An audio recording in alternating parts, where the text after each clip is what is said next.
Un Israélien très informé me disait tout à l'heure, à peine nous auront-ils rendu les otages, que la moindre erreur qu'ils feront sera utilisée pour terminer le travail auprès d'eux et de liquider les dernières poches du Hamas.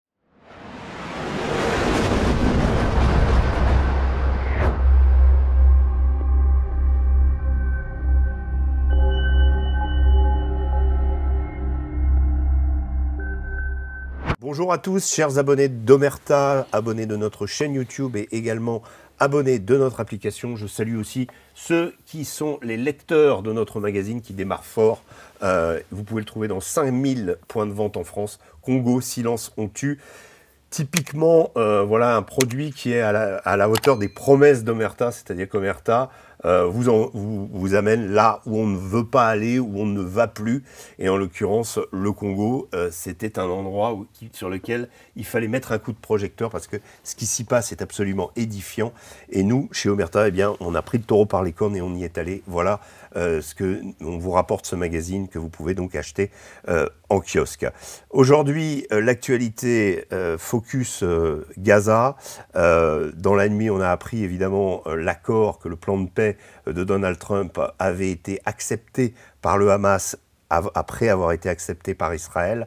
Les détails techniques ont été négociés jusqu'au milieu de la nuit chez nous, à Sharm el-Sheikh en Égypte, avec la délégation du Hamas, une délégation qatari, une délégation égyptienne et une délégation turque également. Donc beaucoup de monde, plus évidemment les habituels, Steve Witkoff, Jared Kushner qui était là aussi, le gendre de Donald Trump, dont on sait qu'il a été, on va dire, important dans dans les accords d'Abraham du précédent mandat de Donald Trump. Donc tout le monde était là et on a eu cette nouvelle que l'accord avait été accepté. Pour en discuter aujourd'hui, je reçois Alexandre Delval. Bonjour. Alexandre, bonjour. Vous êtes docteur en histoire contemporaine, géopolitologue, essayiste franco-italien. On vous reçoit assez souvent chez Omerta. Merci. Et on en est ravis. Et c'est pour avoir souvent des éclairages, parce qu'on essaye de trouver un petit peu, proposer à vous, auditeurs, des analyses à la hauteur des événements. Alors, l'heure est historique, le moment solennel. Donald Trump, cette nuit, a annoncé tous les otages vont être libérés très prochainement et Israël va retirer ses troupes. Donc il y a eu cet accord, les délégations se sont rencontrées. On va assister pendant le week-end à la mise en place déjà de la libération des otages. D'abord le retrait de l'Israël et ensuite la libération des otages. Est-ce qu'il vous épate ce Trump ? Alors, oui, il m'épate parce que dans le monde multipolaire, on a besoin de gens qui ne soient pas des moralistes, qui acceptent un certain plurinormativisme. Qu'est-ce que ça veut dire ? C'est des mots un peu barbares, mais pour dire que le monde qui vient, ce ne sera plus le monde où il y aura une idéologie moraliste, universaliste qui s'imposera. C'est un monde où on ne pourra dialoguer que si on est capable de dire à un autre interlocuteur d'une autre civilisation qu'on n'est pas là pour lui donner ses normes et ce qu'il doit penser. Et Trump est un homme en ce sens, même s'il est impérial, hein, l'Amérique reste un empire, mais c'est ce que je dis dans mon prochain livre, vers un ordre post-occidental, il est capable de ne pas avoir de moralisme, de ne pas venir avec des ingérences au niveau de la politique idéologique et politique intérieure. Et donc, il arrive à négocier avec n'importe qui parce qu'il n'a pas de morale. Et l'avantage des gens qui n'ont pas de morale, c'est qu'ils ne risquent pas d'être moralistes, ou plutôt, il est amoral.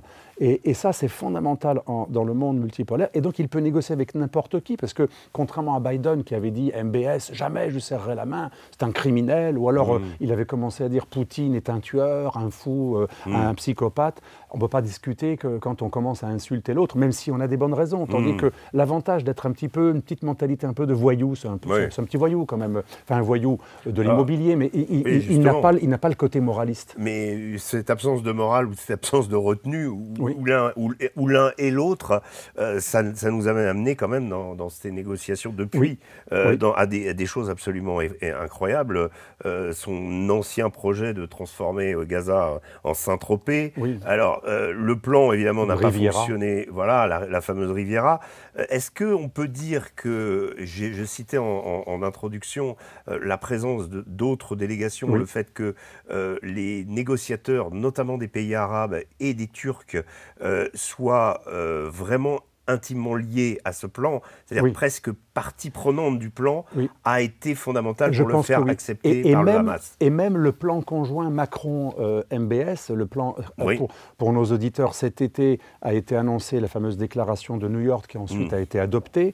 La déclaration de New York, elle a été proposée à la fois par la France et l'Arabie Saoudite, mais en fait pas uniquement pour faire plaisir à Mélenchon, comme croient certains. Macron veut séduire l'électorat musulman en reconnaissant l'État palestinien. En fait, la vraie raison pour laquelle l'Arabie Saoudite est rentrée dans ce jeu, c'est que l'Arabie Saoudite n'a toujours pas définitivement renoncé à entrer dans les accords d'Abraham, un peu comme l'Indonésie, pays non arabe, mais premier pays musulman, qui est tenté lui aussi. Tous sont tentés d'avoir des relations avec Israël, et c'est ce qu'il faut dire à nos auditeurs musulmans qui croient que le monde est noir et blanc, que non, il y a beaucoup de pays musulmans qui rêvent d'avoir des très bonnes relations avec Israël, mais il doit le faire accepter par leur peuple. Comment le faire accepter par son peuple? Et c'est là que Macron était malin. Il a dit aux Saoudiens, je vais vous aider à accepter les accords d'Abraham, à faire accepter par votre population, vous les gardiens des dieux saints Haramain, eh bien je vais vous aider à ce qu'il y ait une plus grande reconnaissance de l'État palestinien et qu'on fasse avancer la solution à deux États, ce qui est la condition pour laquelle MBS, qui veut absolument se normaliser, c'est déjà le cas de facto, les relations avec Israël. Donc en fait, ça c'est à mettre aussi ça a beaucoup aidé le plan, et bien sûr les 22 pays de la Ligue arabe ont accepté la déclaration de New York et ont accepté l'idée que le Hamas ne doit être non seulement démilitarisé, mais ne sera pas dans la solution politique. Après, il faut voir si c'est faisable. Mais ce qui est intéressant de dire aussi à nos musulmans en France qui croient que tous les pays musulmans sont derrière la Palestine et contre toute proposition d'Amérique ou d'Israël, eh bien, c'est qu'en fait, la plupart des États arabes ont le même ennemi qu'Israël, c'est-à-dire l'Iran. La plupart, je ne dis pas tous, mais la plupart. Et la plupart ne veulent plus du Hamas dans l'équation. Et ça, tout cela on comprend mieux ce qu'il se passe. Et aussi, ce qui n'est pas connu de nos auditeurs, c'est qu'aujourd'hui, l'UNRWA, qui normalement, elle toute seule, a eu parfois autant que les réfugiés de tout le reste du monde, c'est l'Agence des réfugiés pour la Palestine, l'UNRWA aujourd'hui a moins d'argent que l'Humanitarian Gaza Fund, comme vous le savez, une organisation... Donald Trump leur avait coupé les vivres, c'est ça? Donald Trump a coupé les vivres dans la mesure où il a coupé les vivres à l'USAID, l'agence pour l'aide états-unienne qui finançait le wokisme et aussi les révolutions orange un peu partout. Aux quatre coins de la planète. Voilà. Et donc comme l'UNRWA n'a plus le financement de l'USAID, il a vu ses financements réduits presque à 10%, tandis que l'organisation américaine qui est gérée par un pasteur qu'a lancé M. Trump avec des fonds privés qu'il a vivement encouragé d'abonder, eh bien elle a aujourd'hui 1 milliard, potentiellement elle a 4 milliards et elle distribue plus de repas que l'UNRWA. Et ça aussi, ça joue parce que Trump n'est pas non plus l'imbécile que l'on croit, sans aucune dimension humaine. Il a compris qu'il fallait aussi acheter les cœurs et qu'il fallait aussi faire un tout petit peu d'humanitaire et doubler l'UNRWA sur son propre terrain, d'emmener les aliments aux Palestiniens. Alors, on a quand même vu que cette nouvelle structure avait été accusée, en gros, de faire du tir aux pigeons de Palestiniens, qu'il y a quand même eu des reportages sur un groupe de bikers chrétiens. Est-ce que c'est bien d'envoyer des bikers chrétiens, donner des repas aux Palestiniens? Il y avait cette dimension évangélique, mais par contre, il y a eu des dérapages. J'en ai beaucoup parlé avec Raphaël Yerushalmi, qui est un ancien, comme vous le savez, du renseignement militaire, qui fait aussi des opérations d'élimination massive, et pas que le Mossad, donc tout le monde connaît le Mossad, mais le Haman, c'est important. Et cet officier supérieur du Haman, ainsi que l'ancien ambassadeur de France en Israël, que vous connaissez probablement, M. Danon, qui connaît très bien le sujet et qui est quand même assez renseigné et assez raisonnable, Quai d'Orsay classique, c'est pas un politique.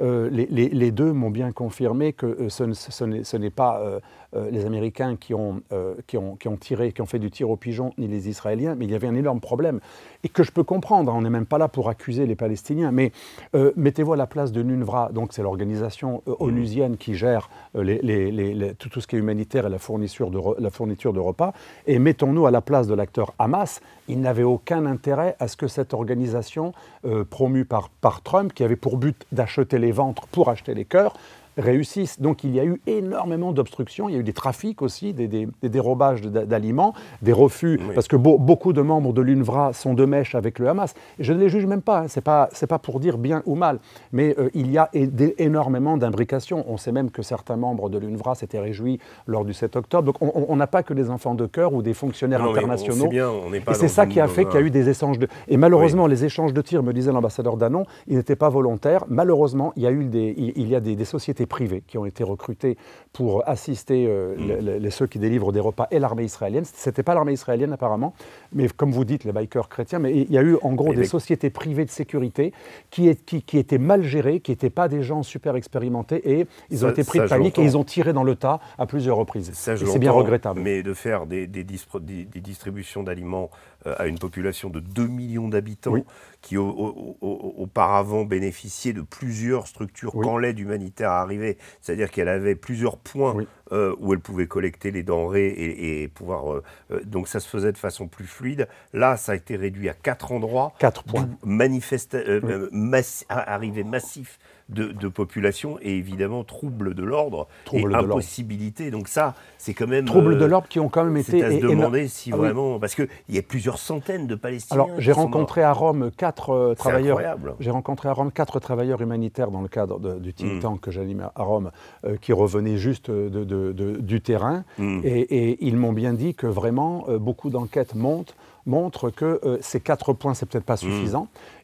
Tout était arrivé, ils sont venus avec des vidéos, ils ont pris beaucoup de photos, on voit bien énormément d'aliments qui arrivent. Le problème, c'est la distribution qui, pour des raisons sécuritaires, est extrêmement difficile, et aussi d'amassement de populations infiltrées de militants du Hamas qui viennent mettre le désordre. Et effectivement, ça ne justifie pas bien sûr de tirer, comme vous dites, le tir au pigeon, c'est regrettable, mais il est certain que le Hamas a tout fait, ainsi que la plupart, beaucoup de fonctionnaires de l'UNRWA ont tout fait pour empêcher la distribution d'aliments. Alors parlons du Hamas maintenant. Donc le Hamas, hier soir, pendant la nuit pour nous, et en Égypte aussi, décide d'autoriser la libération des otages.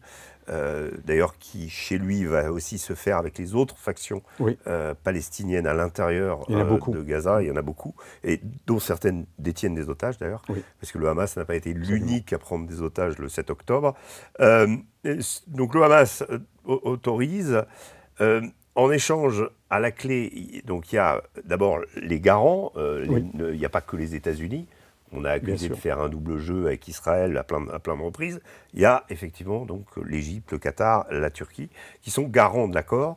Il y a aussi à la clé la libération. Alors moi j'ai un chiffre là de 1500 prisonniers palestiniens, dont 250 condamnés à vie. Alors parfois, au niveau israélien, ceux qui ont été responsables de crimes de sang ne seraient pas libérés. 1700 détenus vont être libérés, qui ont été appréhendés depuis le début, après le 7 octobre. C'est important. Et on pose aussi dans l'équation l'information qu'on a eue, vous et moi, avant de venir, que Marwan Barghouti ne ferait pas partie des détenus libérés, et également que les corps de Yahya Sinwar et Mohamed Sinwar, son frère, ne seraient pas rendus au terme de l'accord. Bon, voilà. Barghouti, ça pose un problème pour les Israéliens depuis toujours. Parce que c'est la renaissance possible de l'État palestinien, vous pensez ? Plus que ça, rappelons-nous de l'Intifada el-Aqsa que tu as dû suivre. L'Intifada el-Aqsa, pour nos auditeurs, elle était beaucoup plus islamiste que la première Intifada. Elle était très différente. El-Aqsa, c'était le début, les années 2000, de la religiosisation d'un conflit qui, au départ, était plus ethno-national. Et Barghouti, il fait un peu le lien, même s'il n'est pas Hamas, il fait le lien entre l'idéologie islamisante qui veut islamiser la cause palestinienne et le palestinisme historique. Il a quand même été à l'origine de prises d'otages et de morts israéliens. Et donc, il est considéré comme un homme trop charismatique. On sait que 66% apparemment des Palestiniens, selon des sondages, je ne sais pas ce qu'ils valent, hein, peut-être mes amis israéliens ne seront pas d'accord, mais j'ai lu que 60 ou 66%, une majorité de Palestiniens seraient pour lui. Et donc, il pose un problème. Il aurait un trop grand leadership. Les Israéliens... C'est pas ce qu'on recherche. Non, les Israéliens ne veulent pas un Palestinien qui a un grand leadership et qui soit capable de faire la synthèse entre l'islamisme et le nationalisme palestinien. Cet homme a eu pas mal de sang israélien juif sur les mains et il pourrait très bien un jour vouloir faire en sorte que le futur État palestinien soit assez armé. sang sur les mains. Tout le monde a du sang sur les mains, bien sûr. Mais on connaît le favori des Israéliens, même si, à mon avis, il n'est pas réaliste. Je l'ai rencontré 2 fois. Il est très intéressant. Il a été emprisonné. Mohamed Dahlan, il a été emprisonné 10 ans, peut-être même qu'on l'a vu ensemble, je ne sais plus. Mais j'ai assisté à 2 repas et j'ai trouvé l'homme très intéressant. Mais pour l'instant, il n'est pas candidat. Voilà le problème. Celui que voudraient les Israéliens, qui est idéal, parce qu'il est à la fois lié à l'Égypte, il conseille beaucoup El-Sisi, il est très lié aux Émirats, puisqu'il habite aux Émirats. C'est quand même lui qui amène beaucoup d'argent, et nos auditeurs ne le savent pas, ce sont les Émirats arabes unis qui amènent le plus d'argent à Gaza depuis des années, mais très discrètement, contrairement au Qatar. Donc, les Émirats auraient des atouts. Moi, je mise sur les Émirats, personnellement, parce que c'est un pays qui est contre les frères musulmans, qui est très clair sur l'Iran, donc c'est parfait pour les Arabes et les Israéliens en même temps. C'est un pays qui est lié à l'Amérique, à la France, on a une base militaire aux Émirats, et en même temps, c'est un vrai pays arabe qui fait beaucoup pour l'humanitaire. Tous ceux qui disent les Émirats, c'est des traîtres parce qu'ils sont proches des Israéliens, ils oublient que ceux qui amènent le plus d'argent, c'est-à-dire qu'il y a l'amour, il y a la preuve d'amour. Dans les preuves d'amour, c'est le Hamas, c'est les Émirats qui ont le plus aidé la population de Gaza. Et donc Mohamed Dahlan, ce serait l'homme idéal puisqu'il est protégé par MBZ, Zayed, donc l'homme fort des Émirats. Mais malheureusement, il faut un minimum aussi que les Palestiniens soient d'accord. Et apparemment, ils ne veulent plus une vieille garde ancienne, parce qu'il était le bras droit d'Arafat. Après, il a été en bisbille. Donc c'est très compliqué la gouvernance future. Trump apparemment se rapprocherait d'une gouvernance des gens de l'autorité palestinienne, un successeur de Mahmoud Abbas. Les Israéliens n'en veulent pas. Les Israéliens ne veulent pas de l'OLP et du Fatah. Donc ça va être extrêmement compliqué. Ça, c'est la grande interrogation. Qui va gagner? Ceux qui veulent les remplacer par des notables, me disait le monsieur Raphaël Yerushalmi, ancien officier de Haman, du groupe d'action Haman. Il me disait Israël préférerait des notables parce que pour nos éditeurs, 30% des habitants et vous le savez, de Gaza sont des vieilles familles qui n'ont rien à voir avec les autres habitants qui sont des déplacés, des réfugiés. Et ils ont une identité beaucoup plus traditionnelle. C'est des tribus avec un islam beaucoup plus souple, beaucoup plus, je dirais pas soufi, mais pragmatique, moderne, enfin pas moderne, traditionnel, tribal, mais pas salaf et pas frères musulmans. Et ceux-là, apparemment, les Israéliens ont des bonnes intelligences avec eux et ils voudraient mettre des familles de notables à la tête d'une gouvernance pour toute la Palestine. Ça va être très compliqué. Donc ça, c'est la grande question. On ne sait pas quel sera l'avenir politique. C'est peut-être le point faible. Ce que me disait Raphaël Yerushalmi, on n'a pas de plan après. On a un plan... D'ailleurs, il était contre la prise de Gaza City. Il disait ça ne va pas être possible. Il faut qu'on mette 500 militaires israéliens. C'était plein de cette initiative. Et lui, il disait il faut absolument qu'on s'enlève de ce bourbier au plus vite. Donc je vais le consulter bientôt. Je pense qu'il doit se réjouir de cet accord actuel. Mais à mon avis, qui a très peu de chances d'être réalisé comme dans son intégralité. Très peu de chances. Quand vous avez entendu le nom de Tony Blair, vous avez pensé à quoi? Oui, alors Tony Blair, ce sont vraiment des gens... Vous avez pensé à Kouchner, vous avez pensé à Paul J'ai pensé à Kouchner, j'ai pensé à Rumsfeld, j'ai pensé à Rumsfeld, à Dick Cheney, on pense aux mêmes. Moi, je pense qu'il y a des gens, s'ils avaient un peu de décence, ils se tairaient. Le silence. Mais le pire, c'est qu'ils la ramènent. Il faut un petit mea culpa. J'ai baisé tout le monde, j'ai menti, j'ai trafiqué, j'ai été complice d'une guerre illégale à base de mensonges, mais maintenant, je la ramène. Enfin, c'est fou, c'est dingue. C'est comme quand des Fabius sont recyclés dans des hautes instances. Le culot des hommes politiques, ici ou ailleurs, est assez extraordinaire. Alors, pour rester sur le Hamas, donc ils vont récupérer, on va dire, toute ces quelques 2000 détenus. Au moment de son départ, en janvier dernier, on a oublié cette petite phrase, mais l'ex-secrétaire d'État américain Anthony Blinken, qui était très impliqué lui-même dans les négociations tout au long du conflit, avait estimé que le Hamas avait déjà reconstitué son potentiel de combattant d'avant le 7 octobre. Alors, c'est possible. Nul doute qu'avec les prisonniers relâchés, la force de l'organisation ne va pas diminuer, ce qui risque de rendre, n'est-ce pas, plus difficile son désarmement qui est censé être prévu. Vous y croyez au désarmement du Hamas? J'y crois quand même à moitié. Parce que le Hamas n'a toujours pas donné officiellement son accord. Alors, le Hamas ne veut pas être désarmé, il n'a pas dit oui, même si c'est ce que veut Trump. Il met des conditions, et plus que des conditions, je pense qu'il va rester armé tant qu'il ne sera pas désarmé de force. Je pense même que très bientôt, Israël sera obligé, un peu comme au Liban, de revendiquer une sorte de droit de poursuite, puisqu'il ne réalise pas les conditions. Je garde un droit de poursuite, ce qui est déjà de facto dans le plan, dans la tête de Trump, c'est déjà clair. Donc je pense que le Hamas ne devra pas se désarmer. Un mouvement comme ça ne rend pas les armes. Bon, on se rappelle, regardez, quand les Harkis ont été désarmés, c'est pas à leur faveur. On n'a pas intérêt à être désarmé quand on est en position de début de faiblesse. Donc ils ont été extrêmement affaiblis, mais c'est vrai qu'ils ont recruté des petits jeunes. Mais apparemment, selon mes informations, qui peut-être sont biaisés, mais comme c'est des gens très autorisés, apparemment ils ont recruté des gens, des petits jeunes de 16 à 20 ans, extrêmement peu expérimentés. C'est facile de recruter des jeunes dont on a tué le père, la mère, qui sont révoltés. C'est ce que disait Petraeus, on tue un terroriste, ça en fait 4 de plus, ça ne fait pas un de moins. Donc on peut recruter des gens qui sont désespérés, qui veulent venger, parce qu'on est dans une mentalité tribale, on se venge quoi qu'il arrive. Par contre, sont-ils expérimentés? Non. Sont-ils capables de mener des opérations en envergure? Non. Ils n'ont pas la préparation. Donc c'est de l'affichage. Beaucoup sont des jeunes qui sont presque déguisés quand on voit certaines photos, parce qu'ils ont besoin aussi de continuer à faire croire qu'ils existent pour peser, pour essayer d'être reconnus un jour comme au moins un interlocuteur politique. Et je pense que ça ne va pas se faire. Israël ira jusqu'au bout. Et j'aurais même une mauvaise nouvelle pour les Palestiniens de Gaza. Dès qu'Israël aura récupéré les otages, comme vous connaissez la fameuse formule de Pasqua, une parole n'engage que ceux qui les écoutent, c'est valable aussi ailleurs. Un Israélien très informé me disait tout à l'heure, à peine nous auront-ils rendu les otages, que la moindre erreur qu'ils feront sera utilisée pour terminer le travail auprès d'eux et de liquider les dernières poches du Hamas.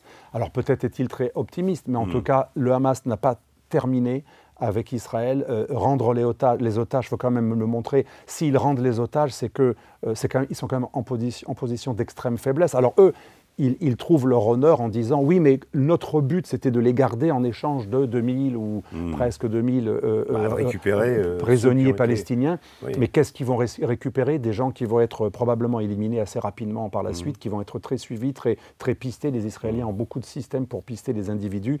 Je ne dis pas qu'ils mettent des puces dans les veines. Hein. Moi, je ne crois pas à ces trucs-là. Mais ça va être très compliqué pour le Hamas de vouloir jouer au plus fin, parce qu'aujourd'hui, Israël est dans une logique existentielle. Il faut bien comprendre qu'après le 7 octobre, si on se met dans la tête d'un Israélien, c'est difficile pour certains, mais en géopolitique, je le fais avec mes élèves, il faut se mettre dans la place même de son pire ennemi, ne serait-ce qu'une minute, pour pouvoir mieux comprendre.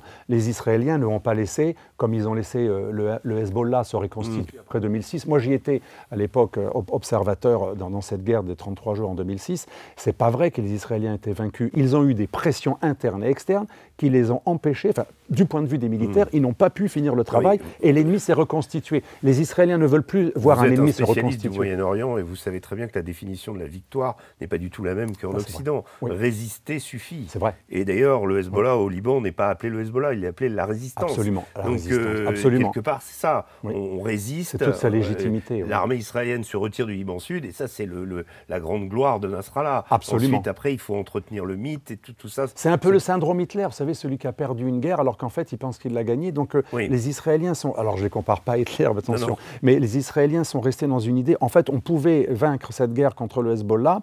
Et ça a été présenté comme leur victoire et ils l'ont eu mauvaise. Et ils ne veulent plus jamais que ça se reproduise. Ce qui est certain, c'est que les Israéliens, tant qu'il y a ce genre de gouvernement, après c'est différent, mais tant qu'il y a un gouvernement comme ça, ils vont éradiquer, ils vont éliminer d'autant plus le Hamas qu'il n'y aura plus les otages. Ça les retenait un petit peu, pas beaucoup. Ça va être une boucherie. Alors. Ça va être une boucherie. Je pense qu'ils vont aller jusqu'au bout de l'éradication du Hamas. Et j'en parle avec quelqu'un qui est un ancien, donc une autre personne qui ne veut pas, lui, qu'on dise le nom, parce que lui, il ne fait pas de démission. Il me disait, on va aller jusqu'au bout. Là, on n'aura plus aucun otage qui nous retiendra, parce qu'il y en a peut-être 10 ou 20 vivants. Là, il n'y aura plus aucun otage à récupérer. On va détruire tous les tunnels, on va les boucher et on va réduire Gaza City à feu et à sang s'ils font la moindre erreur qui nous laisse le prétexte, parce qu'il faut toujours un prétexte pour agir. Alors justement, prétexte pour agir, récemment, je voulais votre avis là-dessus. Alors, je ne sais plus quel, malheureusement, j'aime pas citer des gens en ayant oublié qui ils sont. Quelqu'un, je crois que c'était un diplomate ou un Israélien en tout cas, qui disait que Israël est un génie tactique. Mais au niveau stratégie, on ne sait pas où ça va. Alors c'est ce que me disait Raphaël Yerushalmi. On est dans la tactique, on n'a aucune stratégie. Pour nos auditeurs, la tactique, c'est limité dans le temps et dans l'espace. La tactique, c'est parfois contradictoire avec la stratégie, c'est le long terme, c'est un objectif. Certains parlent de grande stratégie. Un par un les ennemis, l'affaire des beepers, les frappes contre l'Iran, même si elles ont été arrêtées et que le régime des Mollahs n'est pas tombé. La mort de Nasrallah, l'élimination de à peu près tous les chefs possibles et imaginables du IRGC. Oui, j'y vois quand même une stratégie. Non mais, certes, le chamboulement en Syrie, où là on enlève un pion de la sphère russo-iranienne pour mettre un djihadiste, ex-djihadiste, mais qui est de chez nous, finalement. Oui, il connaît bien le programme Timber Sycamore. C'est ça. Le programme de la CIA de financement des islamistes. Exactement, mais donc tout ça c'est très bien, mais ça va où ? Ça s'arrête où, surtout ? Là où il y a une stratégie tout de même, c'est qu'Israël, depuis très longtemps, en tout cas, Netanyahou veut bombarder l'Iran. Il a commencé, c'est possible que ça se refasse assez vite.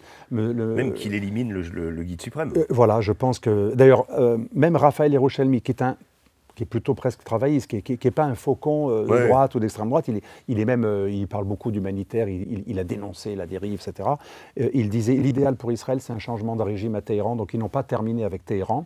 Et pour en finir avec Téhéran, il y avait une condition, c'était éliminer les proxys, pour une raison très claire, pour ceux comme moi ou vous qui sont allés dans cette zone, quand vous êtes des territoires si petits et que vous avez des roquettes à quelques centaines de mètres, le village est désert. Moi, je me rappelle d'Haïfa, totalement désert. Il n'y avait que des gens qui déversaient des plateaux humanitaires, quelques soldats et quelques fous. Mais tout le monde était dans les abris parce que ça pleuvait de roquettes. Et c'est pareil pour le nord d'Israël, la guerre, pour le sud d'Israël avec le Hamas. La petite guerre de 12 jours, la petite guerre qui n'était pas petite, mais a prouvé une chose, on s'est brusquement rendu compte que frapper l'Iran, qui a fait un choix tout balistique depuis 2003, pas ou peu d'armée de l'air, l'armée conventionnelle résiduelle par rapport au IRGC, et tout dans le balistique. L'Iran a démontré pendant cette guerre des 12 jours que l'Iran c'est 1,5 million de kilomètres carrés et qu'Israël c'est tout petit. Et une des autorités iraniennes avait dit nous allons rendre votre pays invivable. Et on s'est rendu compte que c'était possible. C'est possible, oui. C'est ça. Mais Israël n'a aucun intérêt. Mais l'Iran n'a pas intérêt parce que tout le monde peut nuire à tout le monde. Si, c'est vrai qu'Iran peut saturer. Il y a une fragilité qu'on a remarquée énorme. Dont on n'était pas conscient. Absolument. Et pour nos auditeurs, pour alimenter ce que vous dites, c'est qu'effectivement, quand on a un très bon bouclier, il suffit de saturer. Il suffit d'avoir. C'est pour ça que les Russes, les Coréens, les Nord-Coréens, les Iraniens, ils font tous beaucoup de munitions et beaucoup de missiles et beaucoup de drones parce que tout simplement, les meilleurs systèmes ne peuvent pas arrêter une saturation. C'est pareil pour la logique nucléaire. Je le montre dans l'article de votre revue d'ailleurs. Mon maître, le général Gallois, l'homme du nucléaire français, le disait, il suffit de saturer. Et donc, mais attention, s'il joue à ce jeu avant d'avoir l'arme atomique, Israël, n'oublions jamais qu'Israël se voit dans une logique obsidionale et de survie totale, d'où le fait qu'ils sont beaucoup dans la tactique, sont toujours dans l'immédiateté de la survie. Israël est capable d'envoyer une bombe nucléaire sur Téhéran si Téhéran voulait mettre fin à Israël. L'affaire du Qatar, pour vous, Israël se place au-dessus du droit international ? Bien sûr, de toute façon. Systématiquement. Mais il n'y a pas qu'Israël. Vous savez, le droit international, nous qui enseignons la géopolitique, alors parfois nos étudiants sont outrés, certains vont même parfois se plaindre, c'est horrible d'avoir des profs comme ça, mais on leur dit le droit international, c'est fait pour les petits. C'est comme le droit tout court, d'ailleurs on le voit même dans la justice française. Un petit va beaucoup plus en prison qu'un gros. D'ailleurs certains gros ne vont jamais en prison. Que vous soyez... puissant ou misérable, voilà, c'est ça. Les jugements de cour vous rendront blanc ou noir. Exact, la Fontaine. Et donc nous, en géopolitique, on n'est pas dupe du... c'est comme le droit international, la CPI, c'est bizarre, il n'y a que des Serbes et des roitelets africains qui ont été jugés par la CPI. Bizarrement, les criminels de guerre que sont George Bush, ou Bill Clinton, ou Hillary Clinton, ou Obama, parce qu'Obama a participé aussi à la guerre en Libye, ils ne sont jamais condamnés par la CPI. Donc, ne soyons pas dupes, et vous ne l'êtes pas non plus. Je pense qu'Israël est peut-être au-dessus du droit international quand c'est sa survie qui est en jeu, mais nous ferions pareil, les Américains font pareil, les Anglais font tout le temps pareil, les Anglais sont tout le temps contre le droit international. D'ailleurs, les sanctions occidentales sont contraires au droit international. Je le rappelle, même si c'est un peu hors sujet, j'ai entendu ces jours-ci, Macron a raisonné un bateau russe, qui est en fait de pavillons autres, etc., parce qu'il était en train de violer... Non, mais surtout la naïveté de nos commentateurs, il était en train de violer le droit international. Mais depuis quand les sanctions internationales sont le droit international? L'ONU a toujours critiqué et condamné comme illégales des sanctions extraterritoriales lancées par un ou deux ou quelques pays occidentaux, tant que ça ne passe pas par le Conseil de sécurité permanent des Nations Unies. Donc c'est pas le droit international. Donc tout le monde viole le droit international, à commencer par ceux qui en parlent, c'est-à-dire les Occidentaux. C'est ce qu'a dit Poutine en expliquant que c'était de la piraterie.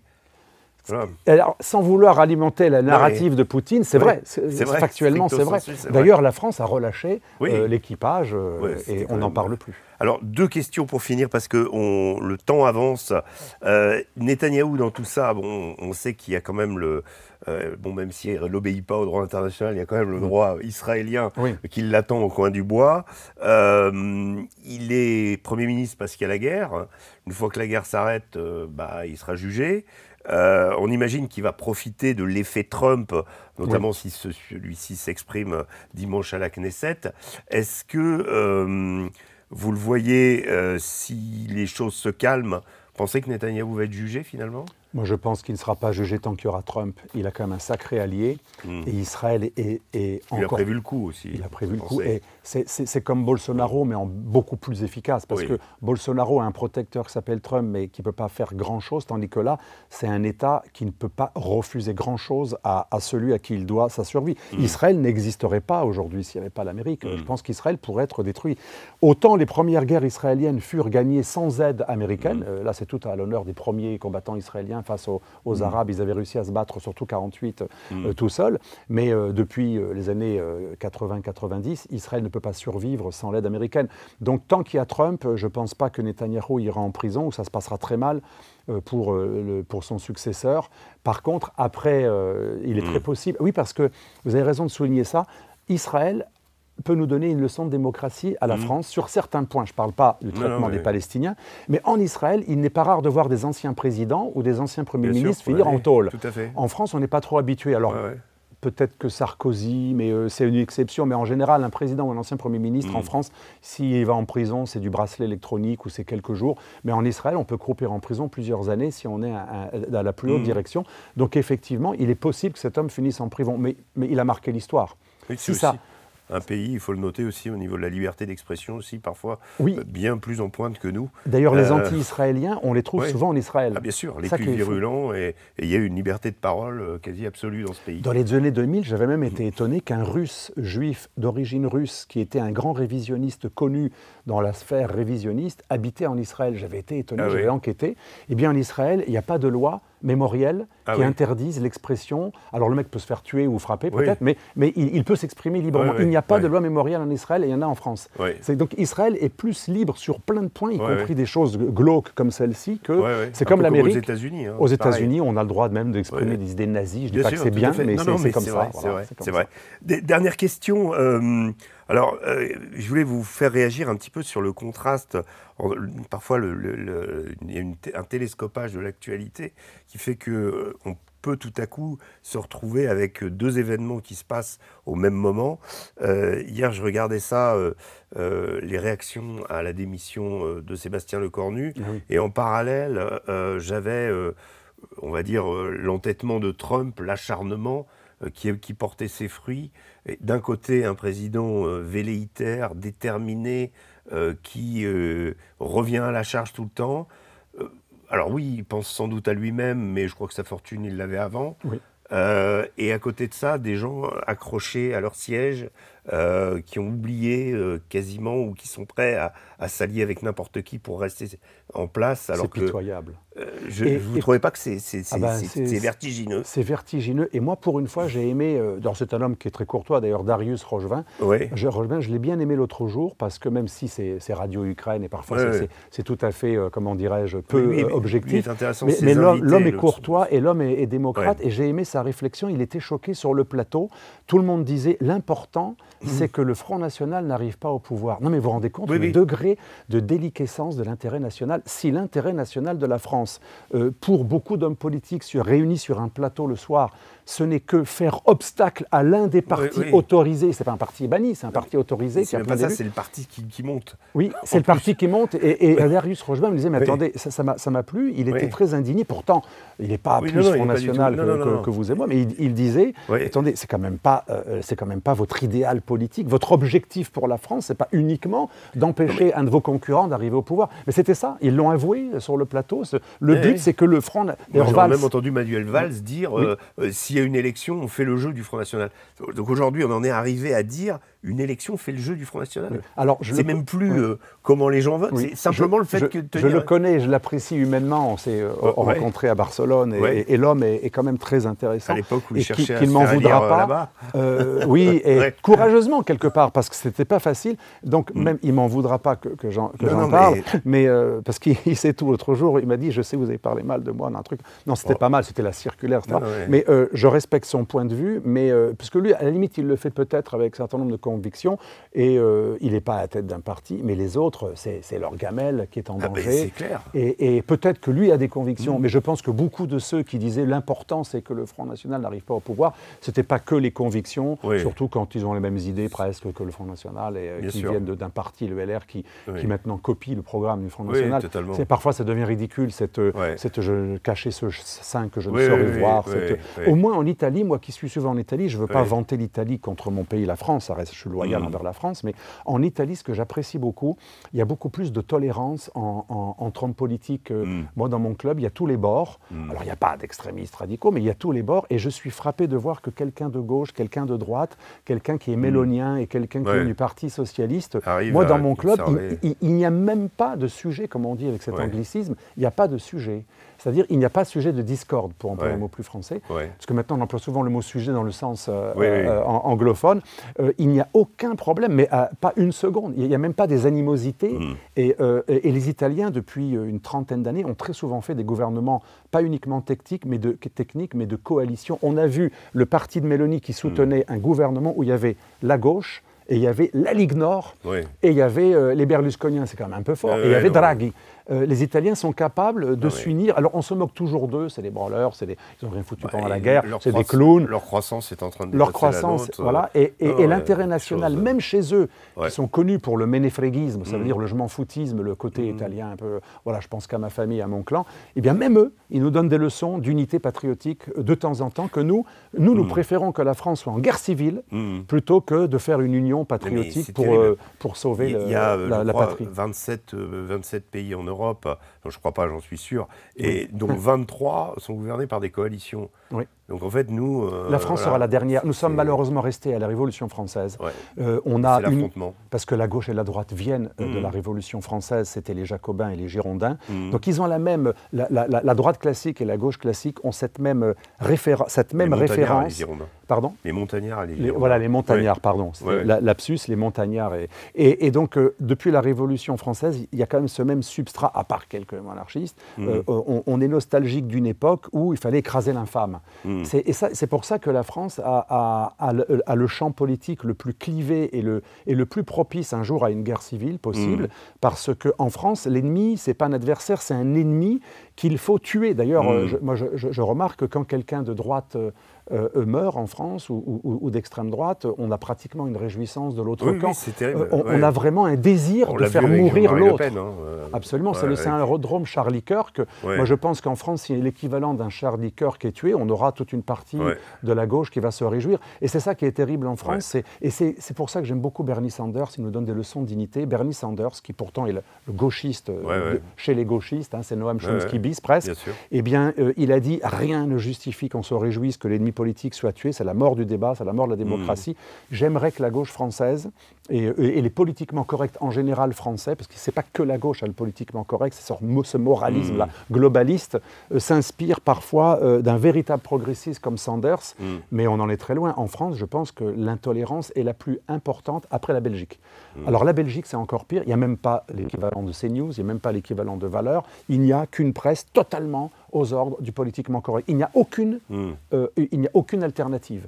Donc, à part la Belgique et peut-être la Suède, nous sommes le pays le plus intolérant envers l'autre. Et je mettrais aussi l'Angleterre un peu dans le même sac quand on connaît l'histoire, non pas des 1000, mais des 10 000 femmes qui ont été violées sur 17 ans, quand on voit à quel point, pour ne pas avoir l'air raciste, on a fait taire tout le monde. Et tout le monde était complice. Donc on a 3 pays qui sont dans l'intolérance totale et dans la vérité qui abdique devant le champ politique. C'est la Belgique, l'Angleterre et la France. Et l'Allemagne, à mon avis, vient encore après. Merci Alexandre Delval. C'était un plaisir de vous recevoir chez Omerta en ces heures intéressantes de ce qui se passe en Israël, à Gaza. On va voir un petit peu comment les choses vont évoluer. Vous, j'espère que cet entretien vous aura plu et que vous reviendrez encore plus nombreux la prochaine fois pour une édition du Grand Entretien. D'ici là, portez-vous bien et je vous dis à très bientôt. Au revoir.